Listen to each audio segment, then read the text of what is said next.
Hey everyone, Mimsy here. This is a quick before and after of my kitchen refresh. I'll show you all the projects I've done and link you to each project individually, because I do have a tutorial on just about every project that I did in this kitchen. So here we go.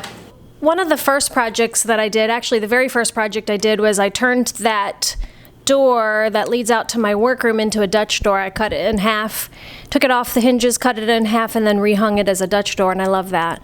But then actually in my kitchen, the first project that I did was I removed the bulkhead that went across and divided my kitchen from the rest of my house.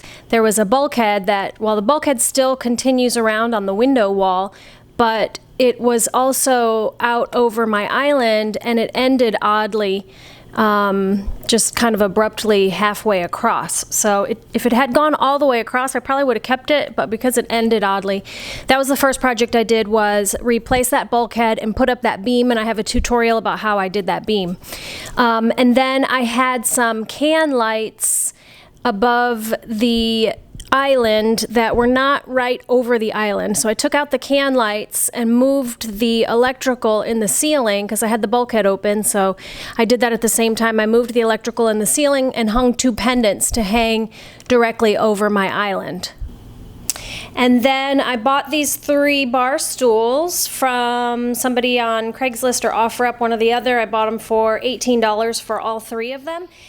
And when I got to the lady's house to pick up the bar stool, she had already brought them downstairs and outside of her condo or apartment, and they were the tall ones, so I had to cut off the legs also. And I recovered those, and I do have a tutorial on that. I refinished my island top.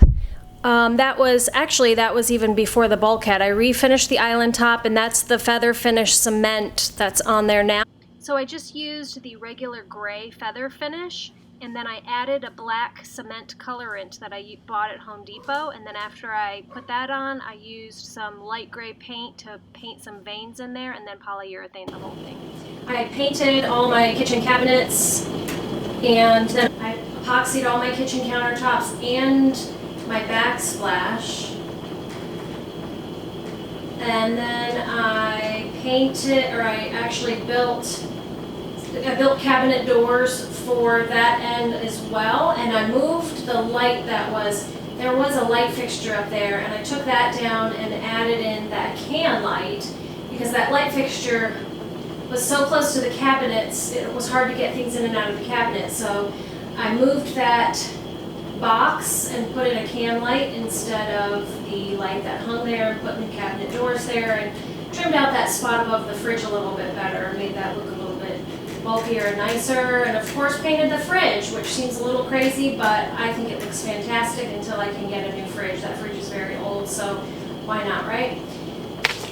And my sink and my faucet, which I absolutely love. I had that double drain board vintage sink here, and I did love that sink, but it was really past its prime. I had refinished it a number of times and it just would not stay looking good, so I replaced that with a stainless steel undermount sink that I also got from somebody on Craigslist. My son actually bought it for me for my birthday for 50 bucks. And then my faucet was also a Craigslist buy. I got this for $50. Somebody refinished or remodeled their kitchen and ended up not using it for some reason, so it was brand new still in the box. So this was a fantastic deal. And then of course undermounting my sink is game changer. Having one big bowl sink is fabulous. If you are replacing your sink and you're debating whether to get a divided sink, I highly recommend the single bowl. It's fabulous. I can put my big pots in here. My long skillet that I use every day fits right in here. It's so easy to wash. I love this big one single tub sink. So this is a game changer. I love this. I was gonna put in a soap dispenser here, the kind that goes underneath there and you just pump right out of your sink. I decided not to because my sink is so deep that in order to get behind my sink up under here to change that soap dispenser when I was out, I just know myself and I knew I wouldn't do that. It would probably just sit here empty all the time and I'd have this on the counter anyway, so I just didn't do that. Just something to think about when you're redoing your kitchen. So that's the sink area. The floating shelves.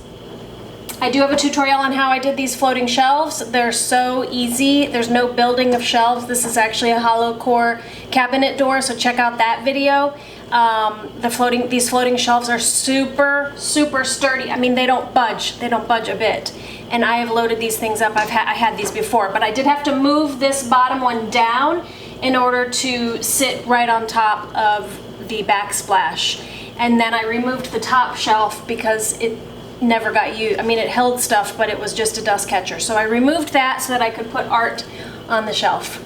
So check out that shelf tutorial. Super easy. Sticking around with me to check out my kitchen refresh. I'm going to link to all the videos individually here at the end. So if you want to see anything in more detail, you can click on any one of those videos and watch. I am doing one more project in here, and that is to make some Roman shades for this window and also this big window in front of me. Watch for that in the next video, hopefully, if I can decide on what type of fabric I want for that. So I'm still deciding on that. So thanks for watching, you guys. Don't forget to like and subscribe, and I will see you on the next video.